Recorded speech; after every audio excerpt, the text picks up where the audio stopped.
How do you get rich?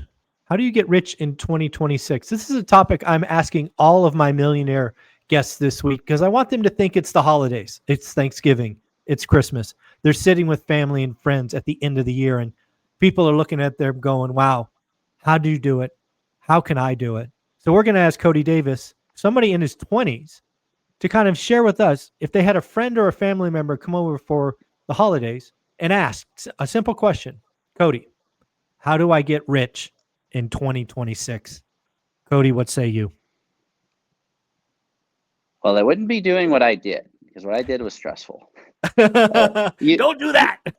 Yeah, there's a lot of things I did that I would repeat, but I actually made a video on this that comes out next week on Nice. my channel. And what I would do is I look at every deal, 1 to 4 units in my market that I could house hack.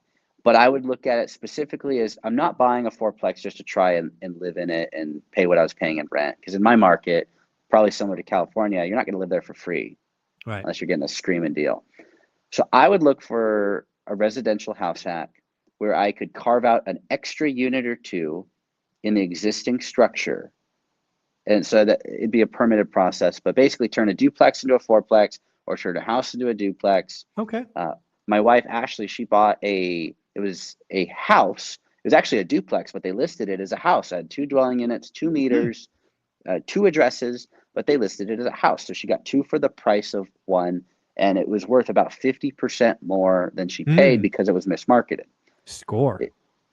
Yeah, but there's deals like that on the MLS all the time, which is crazy. And so I would look for that type of opportunity if I was starting over, if I had a family friend that wanted to do this, where you can either carve out a unit or it's mismarketed, because the price to rent ratio you can get is so much better when you can either add a dwelling unit above existing use or 2 dwelling units. The most I ever did, I turned a 5 into an 8. Wow. And when I'm done, it'll be a 10. So I would have doubled the units in the existing square footage, and that might look like taking a 3-bed, 2-bath into a 2-1 and a 1-1. Mm-hmm. You have smaller units. Yeah, but the rent you get back is wonderful compared to the price you're spending to do the split. And so if I had to recommend to any family or friends how to get rich in 2026, that's exactly what it would be. Look for the house hack where you can add a unit or two, because you will be able to reduce one of your biggest expenses outside of taxes, your living expense, and you might actually be able to get paid to live there, which that can be doable in some markets, but it's tough in a lot of areas. Yeah. If you can do that, your chances of being wealthy are so dramatically increased. Yeah. I like it. The kind of first step is where I would expect we would go with a special Cody twist. So we're not only talking house hacking, but we're talking house hacking with the addition of value add, right? Creating those additional units. Because again, taking a 3-2, which in my market might rent for $1,800 to $2,000, depending on what part of the city, into a 2-1, 1-1, you're probably going to get 2,800, 2,900 combined in that same square footage. So again, finding ways to add value.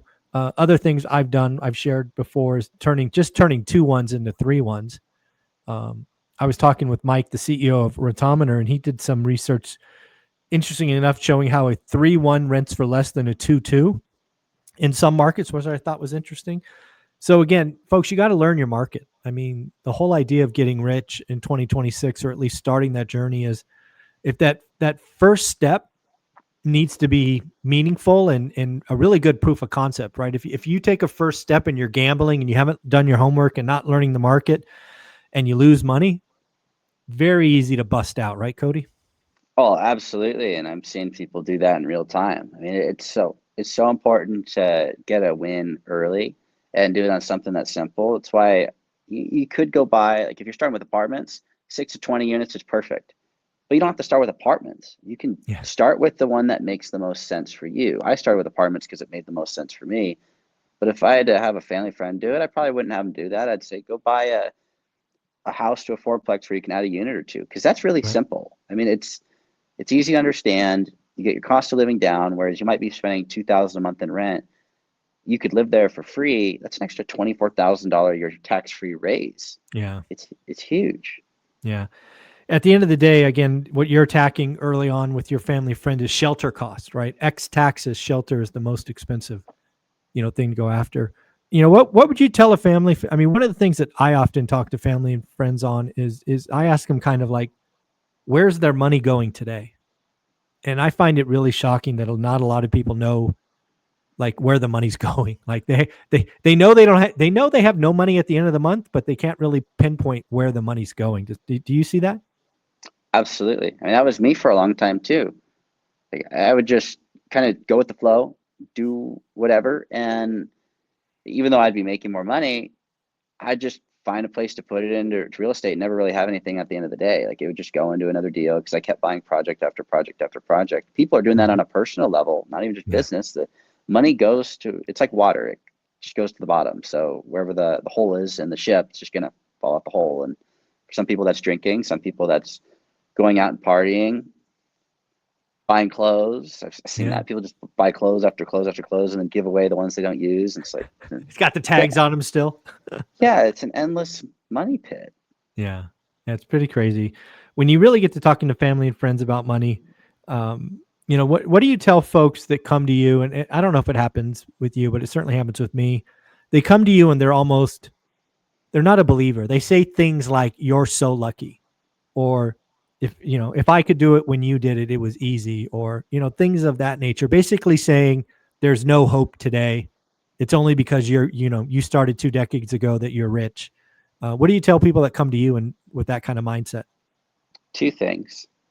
The only reason it looks easy is because you take out in your example, 2 decades of work you did in between A and Z. They're looking at A to Z right now and they're saying, well, that's easy because you just bought it and now you're rich. But all the stressful situations in the middle, which there's a lot of, and Oh yeah, evident by the fact that in 6 years I went completely bald, it's stressful.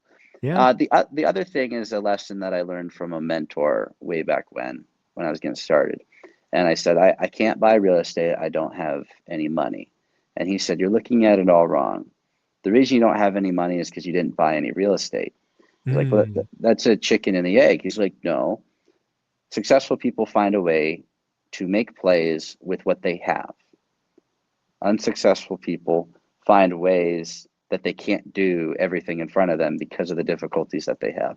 And that was the game changer for me. I can look at it as I don't have money, so I can't buy real estate, or I don't have money because I haven't figured out how to buy real estate with my pieces. yeah, yeah. I like that. It is so obvious to me when somebody has limiting beliefs. I can't fix that. If you come to this game, if you come to this conversation and you're already defeated, you already think you can't win. You're right. You can't win. You know, yeah, I tell people all the time it starts with hope. And that's why I think Crash Bros are so evil and Doomers are so evil, is because their existence is to crush hope and create fear. And I think that's evil. Because if you steal hope from people, I mean, what do they have left? It's it's it's just so bad, in my opinion. Yeah, total agreement. You have to believe that it's possible. One of my closest friends now, and he's a mentor, he sold me a bunch of stuff and sold it on contracts. He says you have to think it before you can believe it, and you have to believe it before you can do it. Mm, And it's true. I mean, I was getting started, and he's like, I had to think I could buy rentals, and so I started with the old rentals, and then I had to think I could buy new rentals, and then I sold you the old ones, and bought the new ones, and now I'm buying the new ones from him. If I didn't think it was possible, didn't believe it was possible, then wouldn't have done it. I yeah, wouldn't have bought the new rentals. I'd say it's too expensive. Can't do that here. Two yeah, hundred 50,000 a unit in Moses Lake. There's no way. yeah. And sure enough, figured it out. There you go. The last thing I think about when people come to me, whether it's family or friends at the holidays or whenever it is, and they're talking about getting rich in 2026, I make sure they understand that you're not going to get rich in 2026. You can start the process, you can have a proof of concept, you can take meaningful first steps, but I don't want you to think you'll be rich at the end of 2026. This is not a get rich quick. This is not some easy button. It's a start, it's a beginning. It all starts somewhere, but I make sure they understand that you won't be rich at the end of 2026, but you may have started the process of getting Yeah. rich. And even with all the adjustments I've made, I've been very hands on overseeing where my portfolio is and goes. But by the time I'm going to feel rich, it will have been 7 years. Mm, I'm 1031ing my old properties right now into new properties. there you go. And at that point, I'm going to feel rich, but it would have been 7 years start to finish. And that was very hands-on. It still took 70% of a decade. Yeah. Yeah. It's pretty amazing. And again, one of the reasons you're going to feel rich, because we've talked about before, is that you live on $2,000 a month, right? It's a lot easier to feel rich when you live on $2,000 a month. Whereas if you lived on 20 grand a month, you would not feel rich at the end of 7 years, right? Part of this is lifestyle. And, that's the key to this. Again, if you ever played the Rich Dad, Poor Dad cash flow game, which I highly recommend, you can either be you can be a teacher, policeman, or a lawyer/doctor. I will take teacher, policeman every time.